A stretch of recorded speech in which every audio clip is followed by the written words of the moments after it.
November 18th Nayanthara அவங்களோட வெட்டிங்கோட documentary film நெட்ஃப்ளிக்ஸில் release ஆகுது அப்படின்னு சொல்லிட்டு பயங்கரமாக ப்ரொமோட் பண்ணிகிட்டு இருந்தாங்க. அந்த தருணத்தில் இன்றைக்கி நயன்தாரா வந்து ஒரு பெரிய லெட்டர், ஒரு 3 பேஜ் லெட்டர் போட்டிருக்காங்க. அது என்னென்னா, யார் அகேன்ஸ்டாக இருக்குது அப்படின்னா மிஸ்டர் தனுஷ், ஆக்டர் தனுஷ் அவங்களுக்கு அகேன்ஸ்டாக இருக்குது. ஸோ அது என்ன அப்படின்னு தான் பார்க்க போகிறோம். ஸோ எல்லாருக்கும் இந்த நேரத்தில் தெரிஞ்சிருக்கும். அவங்க போட்டு 1 hourலேயே எல்லா நியூஸ் சேனல்லையும் இதான் நியூஸ், இதான் பிரேக்கிங் நியூஸ் அது மாதிரி. ஸோ சில பேர் வந்து இது ஒரு வேளை 18th நெட்ஃப்ளிக்ஸில் ரிலீஸ் ஆகுது, அதுக்கு ஒரு ப்ரொமோஷன், ஒரு பஸ்ஸு க்ரியேட் பண்ணுறாங்களா அப்படின்னு நம்மளுக்கு தோணும் சைலண்ட்டாக. அதுவும் இல்லாமல் நிறைய படங்கள் ரிலீஸ் ஆகிறதுக்கு ஜஸ்ட் முன்னாடி ஒரு நாள் தான் கேஸ் போடுவாங்க, அது என் கதை, என் டைட்டில் அப்படின்ட்டு. ஸோ அந்த மாதிரி ஒரு விஷயமாக தான் இதையும் நம்ம எல்லோரும் பார்க்க வேண்டியதாக இருக்குது. ஸோ இது என்ன கதை அப்படின்னு சொல்லி டீப்பாக டைவ் இன் பண்ணி பார்க்கலாம். ஸோ நயன்தாரா தனுஷ் வந்து நாங்கள் ரொம்ப நல்ல ஃப்ரெண்ட்ஸ் அப்படின்னு அந்த எதிர்நீச்சல் டைம்லலாம் அவங்க ஒரு கேமியோ, ஒரு சாங்குக்கு டான்ஸ் ஆடி கொடுத்துருப்பாங்க. தனுஷ் சொன்னார் அப்படின்னு சொல்லி தனுஷ் கூட சிவகார்த்திகேயன் படத்தில்.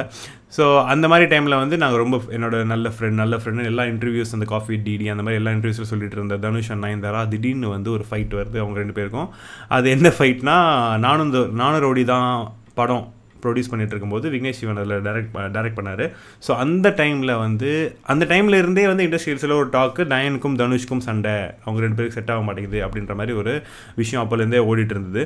ஸோ அது என்ன அப்படின்னு கொஞ்சம் விசாரித்து பார்த்தா எல்லாரும் மேலோட்டமாக, யார் கன்ஃபார்ம் நியூஸ் தெரியாது, பட் மேலோட்டமாக எல்லோரும் சொல்கிறது என்னென்னா, நயன் வந்து அந்த டேட் கொடுக்குற விஷயங்களில் கொஞ்சம் அவங்களுக்கும் இவங்களுக்கும் கொஞ்சம் செட் ஆகலை, ப்ரொடக்ஷன் சைட்லேயும் நயன் சைட்லேயும். ஸோ ஏதோ ஒரு வாக்குவாதம் வந்திருக்கும், அந்த மாதிரி ஒரு மிஸ் அண்டர்ஸ்டாண்டிங்கில் ஒரு குட்டி ஃபைட் வந்திருக்கும். ஸோ அதுக்கப்புறம் அவங்க ஃப்ரெண்ட்ஷிப் அதுக்கப்புறம் பெருசாக நீடிக்கலை அப்படின்றது தான் இண்டஸ்ட்ரியில் இருக்கிற ஜென்ரலான ஒரு டாக்ஸாக இருந்தது. ஸோ அது வரைக்கும் நம்ம அவங்க 2 பேரையும் ஒன்றாவையும் இல்லை எங்கே மீட் பண்ண மாதிரியும் ஒரு நியூஸும் இத்தனை வருஷமாக நம்ம பார்த்தது கிடையாது. ஸோ அதை வச்சு நம்மளும் அதை புரிஞ்சிக்க முடியுது. ஸோ அண்ட் இந்த இடத்துல என்ன வருதுன்னா, நயன்தாரா அண்ட் விக்னேஷ் சிவன் அவங்களோட வெட்டிங் டாக்குமெண்ட்ரியில் வந்து யூஸ் பண்ணுறதுக்கு சாங்ஸ் அண்ட் சில கிளிப்பிங்ஸ் வந்து நானு ரவுடிதாலேருந்து இருந்தால் ரொம்ப நல்லாயிருக்கும்னு யோசிச்சிருக்காங்க. விச் ஏன் அப்படின்னா, நானு ரவுடிதால் தான் வந்து விக்னேஷ் சிவன் அண்ட் நயன் வந்து லவ் பண்ண ஆரம்பித்த ஒரு தருணமாக அவங்களே நிறைய இடத்துல சொல்லியிருக்காங்க. ஸோ அந்த இடத்துல ஒரு டாக்குமெண்ட்ரியில் அவங்களோட பெரிய லவ் ஸ்டோரியை சொல்லும்போது அவங்களுக்கு இந்த சாங்ஸோ இல்லை இந்த லிரிக்ஸோ அந்த பிஹைண்ட் த சீன்ஸ் ஆர் அந்த ஷூட்டிங் ஸ்பாட்டில் இருந்த சில விஷயங்கள் வந்து தேவைப்படும் அப்படின்னு அவங்களுக்கு தோணியிருக்கு. ஸோ அதுக்காக 2 வருஷம் முன்னாடியிலேருந்தே ஒண்டர் பார் ஃபிலிம்ஸ் அவர் தனுஷ் கிட்ட வந்து நயன் சைட்லேருந்து நிறைய வாட்டி அந்த பெர்மிஷன்ஸ்க்கு கேட்டிருக்காங்க. அது என்ஓசிக்கு அதை யூஸ் பண்ணிக்கிறதுக்கு ரைட்ஸ் அவங்கக்கிட்ட இருக்கிறதால கொடுக்குறீங்களான்னு கேட்டிருக்காங்க. ஸோ இந்த ஒரு கிளாஷ் இருக்கிறதால வந்து நான் தர முடியாது அப்படின்னு அவங்க சொல்லியிருக்காங்க. ஸோ இது வந்து யார் பக்கம் தப்பு ரைட்டுன்னு நம்மளால் எப்படி டிசைட் பண்ண முடியும் அப்படின்னு யோசிக்கிறோம். இப்போ வந்து ஒன்று லீகலாக பார்க்கணும், இல்லை வந்து எத்திக்கலாக பார்க்கணும், இல்லை ஃப்ரெண்ட்லியாக பார்க்கணும். இப்போ நானும் என் ஃப்ரெண்டுக்கிட்ட ஒரு பொருள் இருக்குது அப்படின்னு அதை பற்றி ஆசைப்பட்றேன், அது எனக்கு வேணும், அவனோட ரைட்ஸ் தான், பட் அது எனக்கு தரானா இல்லையான்றது அவனோட ரைட்ஸு.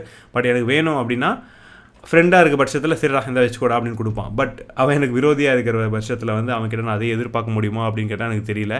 ஸோ அதுதான் இங்கே நடந்திருக்கும்னு நான் நினைக்கிறேன். ஸோ நயன் வந்து இந்த லெட்டர் ஓப்பன் பண்ணும்போதே என்ன சொல்லியிருக்காங்கன்னு பார்த்தீங்கன்னா, mister Dhanush K Raja, son of Kasthuri Raja and brother of Selvaraghavan அப்படின்னு போட்டிருக்காங்க. This is open letter. So அவங்க என்ன மீன் பண்ண வராங்க அப்படின்னா, நாங்கள் வந்து சொந்தமாக கஷ்டப்பட்டு உழைச்சி வந்திருக்கோம், நீங்களும் உழைச்சி வந்தாலுமே உங்களுக்கு ஒரு பேக்ரவுண்ட் சப்போர்ட் இருந்திருக்கு, உங்கள் ஃபேமிலி, உங்கள் அப்பா கஸ்தூரி ராஜாவும் உங்கள் அண்ணன் செல்வராகவனும் உங்களுக்கு இருந்து தான் உங்களை தூக்கி விட்டுருக்காங்க அப்படின்றத ஆரம்பத்திலே போட்டு தாக்கியிருக்காங்க நயன் அப்படின்னு சொல்லணும். ஸோ இது வந்து அவங்க இந்த பெரிய லெட்டரில் என்னென்ன சொல்லியிருக்காங்கன்னா, 2 years ஹைலைட்ஸாக பார்க்க வேண்டியது இதுதான். அந்த 2 yearsஸாக we are battling with you for NOC and வந்து அப்ரூவல் தர மாட்டேன்னு சொல்லிட்டீங்க. ஸோ நாங்கள் நிறைய ரீஎடிட் பண்ணி கரண்ட் வெர்ஷன் போயிட்டுருக்கோம். ஸோ இந்த மாதிரி போயிட்டுருக்கும்போதும் ஒரு 3 seconds, ஜஸ்ட் 3 secondsக்கு வந்து ஃபோனில் எடுத்த ஒரு பிடிஎஸ் விஷுவல்ஸை நாங்கள் பப்ளிக்காக சோஷியல் மீடியா ஆல்ரெடி ப்ரெசென்ட் பண்ண விஷயத்த நாங்கள் ட்ரைலரில் யூஸ் பண்ணியிருக்கோம்.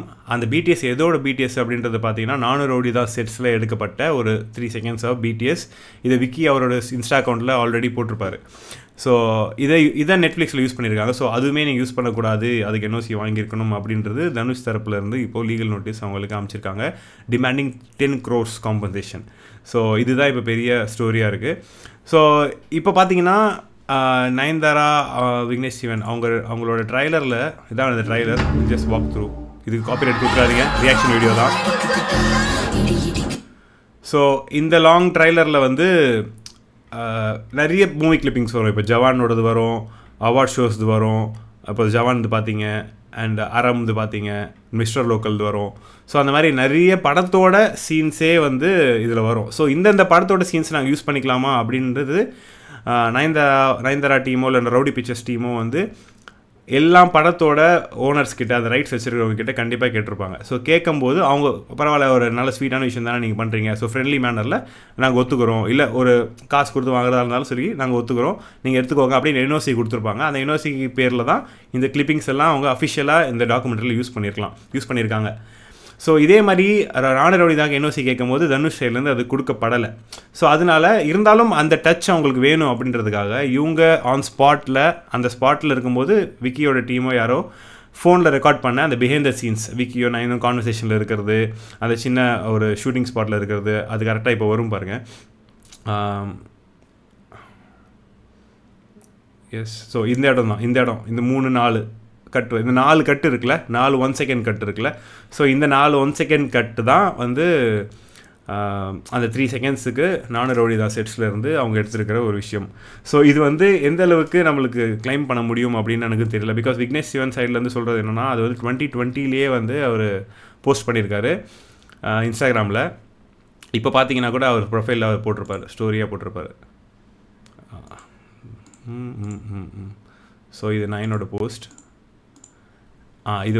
இது போட்டிருப்பாரு, the 10 crores clip that wants to be taken out from our Netflix documentary, please watch it for free அப்படின்னு ஒரு நக்கலாக போட்டிருக்காரு. ஸோ இதுதான் அவர் வந்து 2020 போட்டிருப்பாரு. போஸ்ட்னு பார்த்தீங்கன்னா ஏப்ரல் 2020 போட்டிருக்கிற ஒரு போஸ்ட். ஸோ இதுலேருந்து ஒரு கிளிப்பிங் எடுத்து போட்டிருக்காங்க. இது அவங்க ஃபோன்லேயே ஷூட் பண்ணியிருப்பாங்க. பட் இது மட்டும் இல்லை, பட் அந்த விஜய் சேதுபதி இருந்தார் இல்லையா, நம்ம போன ஸ்கிரிப்டில் பார்த்தோம். ஸோ அதெல்லாம் சேர்த்தே பார்த்தீங்கன்னா தான் கிளைம் பண்ணியிருக்காங்க ஒண்டர் பார் ஃபிலிம்ஸ்லேருந்து. ஸோ இது 2 விதமாக பார்க்கலாம். நீங்கள் எப்படி பார்க்குறீங்கன்னு எனக்கு கமெண்ட்ஸில் சொல்லுங்கள். ஸோ எத்திக்கலி அப்படின்னா இது எத்திக்ஸ்குள்ளே வருமா அப்படின்றது எனக்கு தெரில. இந்த எண்ட் வந்து எல்லாமே பிஸ்னஸாக தான் இருக்குது. வேறு எப்படி பார்க்கலாம் இதுனா, ஒரு ஃப்ரெண்ட்லி மேனரில் பார்த்தீங்கன்னா அவங்க 2 பேரும் ஒரு நல்ல டேர்ம்ஸில் இல்லை அப்படின்ற போது அந்த ஃப்ரெண்ட்லி மேனரில் இல்லை. ஸோ அந்த ஃப்ரெண்ட்லி மேனரில் இல்லைனாலும் நயனோட லைஃப்பில் இவ்வளோ பெரிய விஷயம் நடக்கும்போது தனுஷ் வந்து அந்த வெஞ்சன்ஸை மனசில் வச்சுக்கிட்டு அவங்க ரைட்ஸ் தரமாட்டாங்க அப்படின்றது தான் நயன் சைட்லேருந்து சொல்கிறாங்க. ஸோ தனுஷ் பக்கத்துலேருந்து யாராவது ஒரு பேசணும் அப்படின்னா, எனிவே இது வந்து நயனாக இருக்கலாம், இல்லை யாராக இருக்கலாம், நீங்களாக இருக்கலாம், நானாக இருக்கலாம், என் கல்யாணத்துக்கு நான் தங்கமை சாங் போடணும் அப்படின்னு தனுஷ்கிட்ட கேட்குறேன் அப்படின்ட்டு இருந்தாலும் தனுஷ் அதுக்கு நோ சொல்ல வாய்ப்பு அதிகமாக இருக்குது. ஸோ அந்த மாதிரி யோசிச்சிங்கன்னா தனுஷ் அவர் வந்து இந்த நானு ரவுடிதாவோட பாட்டு கிளிப்பிங்ஸ் எல்லாமே அவங்க கம்பெனி தான் ஓன் பண்ணுது ரைட்ஸை. ஸோ அந்த ரைட்ஸ் அவங்களுக்கு, எல்லா ரைட்ஸும் அவங்களுக்கு இருக்குது, யாருக்கு தரணும் தரக்கூடாது அப்படின்ற முடிவு பண்ணுறதுக்கு லீகலி. ஸோ அவங்க என்ஓசி தரல, இல்லை யாருக்கும் அந்த ரைட்ஸை விற்கலை அப்படின்னா அவங்களத லீகலாக நம்ம யூஸ் பண்ணக்கூடாது அப்படின்றது ஒரு லீகலான விஷயம். பட் ஒரே இண்டஸ்ட்ரியில் இருக்கோம், நம்ம எல்லாம் ஒன்றா பழகணும், நம்மக்கிட்டே எப்படி பண்ணுறீ அப்படின்ற டாக்ஸ் நம்ம பப்ளிக்காக பேசுவோம். ஸோ அந்த மாதிரி டாக்ஸில் பார்த்து என்னதான் இருந்தாலும் கஷ்டப்பட்டு வந்த ஒரு லேடி இவ்வளோ பெருசாக வளர்ந்துருக்காங்க, அவங்களுக்கு முக்கியமான ஒரு டாக்குமெண்ட்ரி டைமில் அவர் வந்து இப்படி ரிவெஞ்ச் காமிக்கலாமா அப்படின்னு பேசுகிற ஒரு சைடும் இருக்குது. ஸோ லீகலாக பார்த்தீங்கன்னா அவர் தர வேணாம் அப்படின்றது அவரோட ஸ்டாண்ட். அண்ட் இப்போ பஞ்சாயத்து என்னென்னா, அந்த பிடிஎஸ் ஃபோனில் எடுத்த ஒரு பிடிஎஸ்க்கும் நீங்கள் கிளைம் பண்ணுறீங்க 10 கோடி அப்படின்றது தான் இப்போது இருக்கிற ஒரு பிரச்சனையாக பார்க்கப்படுது. ஸோ இதை எப்படி எடுத்துக்கலாம் அப்படின்னு நீங்கள் கமெண்ட்ஸில் சொல்லுங்கள். எத்திக்கலி ரைட்டா, எத்திக்கலி ராங்கா, லீகலி ராங்கா, லீகலி ரைட்டா அதுவும் தெரில. ஸோ ஒரு ஃப்ரெண்ட்லி மேனர்லேயும் என்ன பண்ணுறது அப்படின்னு தெரியல. ஸோ இது எங்கே போய் முடியும் அப்படின்னு தெரில. ஸோ November 18th வருது. ஸோ November 18th இதுக்கு ஒரு தீர்வு கிடச்சே ஆகணும். பிகாஸ் இந்த ரிலீஸ் அப்படி இல்லைனா ரிலீஸை ஒத்தி வைப்பாங்க, அது ஒரு பெரிய விஷயம் கிடையாது. ஏன்னா 2 years ஆல்ரெடி டிலே ஆகிடுச்சு. ஸோ எஸ், இதுதான் நான் சொல்லணும்னு நினச்சேன். திடீர்னு எல்லோரும் வந்து சர்ச் பண்ணுவீங்க இல்லையா, நயன் அண்ட் தனுஷ் கிளாஷ் என்ன ஸ்டோரி அப்படின்னு சொல்லிட்டு. ஸோ எல்லோரும் அந்த 3 பேஜ் ஃபுல்லாக படிக்கிறதுக்கு டைம் இல்லாதவங்களுக்கு அதை படிச்சுட்டு சின்னதாக எனக்கு தெரிஞ்சதை புரிகிற மாதிரி நான் சொல்லியிருக்கேன்னு நினைக்கிறேன். ஸோ பிடிச்சிருந்தா லைக் பண்ணுங்கள், கமெண்ட் பண்ணுங்கள். அண்ட் உங்கள் தாட்ஸை கண்டிப்பாக கமெண்ட்டில் சொல்லுங்கள். ஏன்னா இது ஒரு கான்ட்ரவர்ஷியல் டாபிக் தான். தனுஷ் ஃபேன்ஸ் நிறைய பேர் இருப்பீங்க, நயன் ஃபேன்ஸ் நிறைய பேர் இருப்பீங்க. ஸோ எது கரெக்ட் எது தப்பு அப்படின்னு சொல்லுங்கள். So yes, see you in the next video.